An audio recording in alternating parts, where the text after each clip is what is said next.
Hello friends, कैसे हैं। इस वीडियो में हम बात करेंगे सिंगल विजिट आरसीटी या रूट कैनाल ट्रीटमेंट के बारे में। डेंटिस्ट्री में सबसे ज़्यादा किया जाने वाला ट्रीटमेंट है, लेकिन इसके साथ थोड़ा सा प्रॉब्लम ये है, पेशेंट्स को हमेशा एक शिकायत होती है कि ये ज़्यादा बार इसके लिए आना पड़ता है, 3 से 4 बार 5 बार तक इसके लिए आना पड़ता है। मल्टीपल विजिट, मल्टीपल सिटिंग इसमें होती है। तो क्या ये एक बार में भी हो सकता है, एक ही दिन में हो सकता है?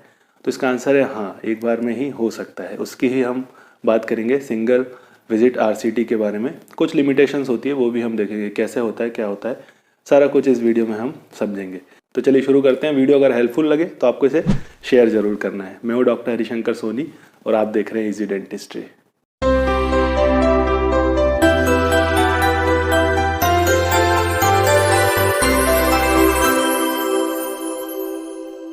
चलिए समझते हैं single visit root canal treatment को। उसके लिए पहले आपको टूथ स्ट्रक्चर समझना पड़ेगा, और पहले हमने रूट कैनाल ट्रीटमेंट समझा हुआ है, पर मैं आपको यहाँ पे ही थोड़ा सा क्लियर कर देता हूँ, तो आपको दूसरे वीडियो में नहीं जाना पड़ेगा, यहीं पर आपको क्लियर हो जाएगा।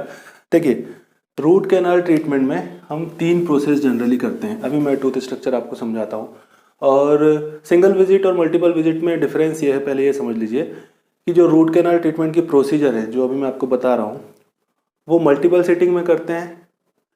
अगर उसी को हम एक ही सिटिंग में कर लें, एक ही विजिट में कंप्लीट कर दे, तो उसको हम single visit root canal treatment बोलते हैं। देखिए, इसके लिए जनरली 3 प्रोसेस होती है। एक्सेस ओपनिंग, इसके बाद बीएमपी या जिसको हम बोलते हैं बायोमैकेनिकल प्रिपरेशन, और उसके बाद होता है लास्ट ऑब्चुरेशन। अभी मैं आपको क्लियर करता हूँ सारा ईजी करके, अभी थोड़ा टफ लग रहा होगा।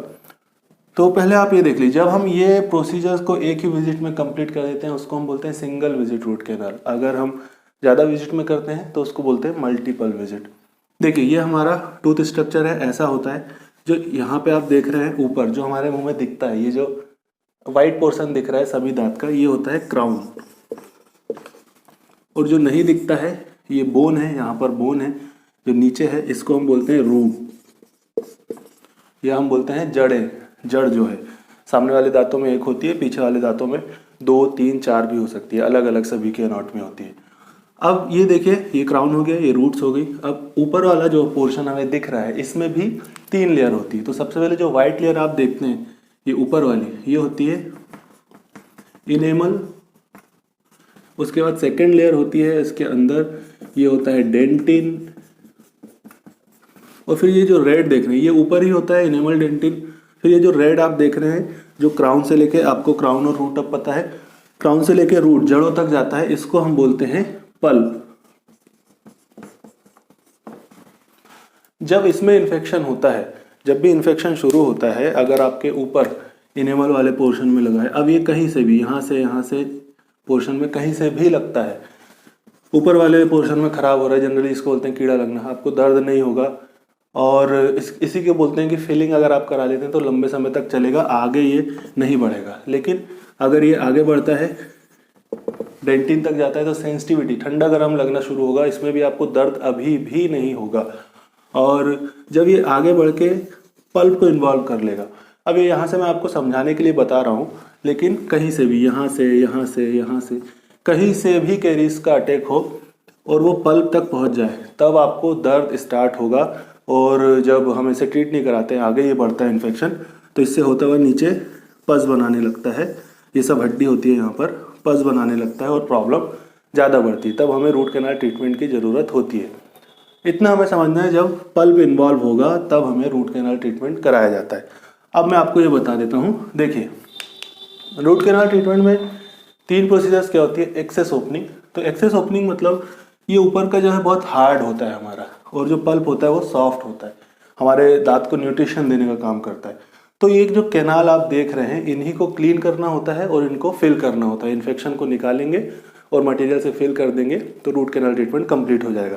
लेकिन जैसे यहाँ पे इतना बड़ा दिख रहा है, इतना बड़ा होता नहीं है, बहुत ही माइन्यूट स्ट्रक्चर्स होते हैं। दांत देखें, हमारा इतना बड़ा है, और जो कैनाल्स हैं ये बहुत ही फाइन होती है। इनको सर्च करना, फिर इनको क्लीन करना, इसके बाद इनको ऑब्चुरेट करना, भरना, इसमें टाइम लगता है। इसीलिए इसमें मल्टीपल सिटिंग में किया जाता है। लेकिन मशीन से आ गई है, या फिर कुछ केसेस में जो आगे के दांत है उनमें, या फिर पीछे के दांत है उनमें भी, जो मैनुअल हाथ से यूज़ होने वाले इंस्ट्रूमेंट्स हैं उनसे भी कर दिया जाता है। थोड़ा टाइम ज़्यादा लगता है, उसको हम बोलते हैं सिंगल विजिट रूट कैनाल। देखिए, क्या करना होता है, एक्सेस ओपनिंग, मतलब ऊपर से ड्रिल करेंगे और कैनाल तक पहुंचेंगे।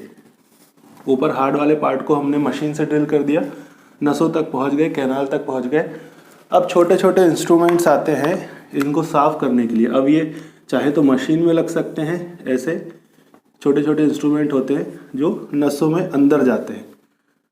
ये मशीन से लग सकते हैं या हाथ से यूज़ करने वाले। मशीन से होता है तो सिंगल विजिट रूट कैनाल ज़्यादा आसान होता है। तो एक्सेस ओपनिंग आपको समझ में आ गया, ऊपर का पार्ट ओपन करते हैं और कैनाल में जाते हैं। उसके बाद बीएमपी, बायोमैकेनिकल प्रिपरेशन, जितना भी इन्फेक्शन है, इन्फेक्टेड कैनाल है, उनको साफ कर दिया जाता है। तो अगर मल्टीपल विजिट में कर रहे हैं तो पहले एक्सेस ओपनिंग की जाती है एक विजिट में, दूसरे विजिट में बीएमपी की जाती है, या फिर कुछ डॉक्टर्स पहले ही विजिट में एक्सेस ओपनिंग और बीएमपी, मतलब कि दांत को खोलना और उसकी सफाई एक ही बार में कर देते हैं, और फिर दूसरी बार में ऑब्चुरेशन करना होता है, और इसके बाद कैप भी लगता है, तो वो अलग प्रोसीजर है, इसीलिए इसमें ज़्यादा टाइम लगता है। तो एक्सेस ओपनिंग हमने कर लिया, उसके बाद जो कैनाल है उनकी सफाई हमने कर ली, जिसको हम क्या बोल रहे हैं, बीएमपी, बायोमैकेनिकल प्रिपरेशन। इसके बाद होता है जब इन्फेक्शन खत्म हो गया, ठीक हो गया, इसके बाद होता है ऑब्चुरेशन। ऑब्चुरेशन मतलब जो कैनाल्स हैं, नसें हैं, उनको फिल करना, जो कॉम्पेटिबल मटेरियल है उससे फिल करना। तो इसको गट्टा पर्चा एक मटेरियल आता है, उससे वापस से फिल कर दिया जाता है, इनको फिल कर दिया जाता है, इसको बोलते हैं हम ऑब्चुरेशन। तो ये तीनों चीज़ आपको क्लियर हो गई। एक्सेस ओपनिंग, पहले ओपन किया इसको, फिर बीएमपी से इसे क्लीन किया, सफाई की, और ऑब्चुरेशन वापस से इसको अच्छे से फिल कर दिया। फिर ये जो कैविटी है इसको फिल कर दिया जाता है, तो दांत जैसा पहले था वैसे ही हो जाता है। उसके बाद लास्ट में कैप किया जाता है। तो ये तीनों प्रोसीजर जब हम एक ही दिन में कर लेते हैं, एक ही विजिट में कर लेते हैं, उसको हम बोलते हैं सिंगल विजिट रूट कैनाल। अब जो लिमिटेशन की बात की थी, हर केस में नहीं किया जा सकता। अगर इन्फेक्शन बहुत ही ज़्यादा है, पस बहुत बन रहा है, तो इसको मल्टीपल विजिट में ही करना होता है, नहीं तो सिंगल विजिट में भी रूट कैनाल ट्रीटमेंट किया जा सकता है। एक बार में ही आप जाएंगे, ये सारी प्रोसीजर एक बार में ही कर दी जाएगी। इसी को हम बोलते हैं single visit root canal treatment. तो आप रूट कैनाल ट्रीटमेंट से डर रहे थे मल्टीपल सिटिंग के कारण कि हम जा नहीं सकते, या फिर टाइम आपके पास ज़्यादा नहीं है, एक ही बार में आप कराना चाहते हैं, तो single visit root canal treatment के बारे में आप डॉक्टर से बात कर सकते हैं। एक ही बार में रूट कैनाल ट्रीटमेंट आप कर दीजिए, ऐसे बात कर सकते हैं। अगर पॉसिबल होगा आपके केस में तो ज़रूर डॉक्टर कर देंगे। ज़्यादातर केसेस में कर दिया जाता है, बहुत ज़्यादा इन्फेक्शन है तो नहीं किया जाता। एक बार में रूट कैनाल ट्रीटमेंट कंप्लीट कर दिया जाएगा, मेडिसिन आपकी कुछ चलेंगी और बिल्कुल आप ठीक हो जाएंगे, पहले से आपका दांत हो जाएगा। फिर जो कैपिंग की प्रोसीजर है बाद में भी की जा सकती है कुछ दिनों बाद। चलिए इस वीडियो में इतना ही, होपफुली आपके लिए हेल्पफुल रहा होगा। कुछ और वीडियोज़ आप देखना चाहते हैं, ट्रीटमेंट देखना चाहते हैं, तो कमेंट सेक्शन में लिख सकते हैं। जल्दी मिलते हैं नेक्स्ट वीडियो में एक और नए टॉपिक के साथ। Thanks for watching.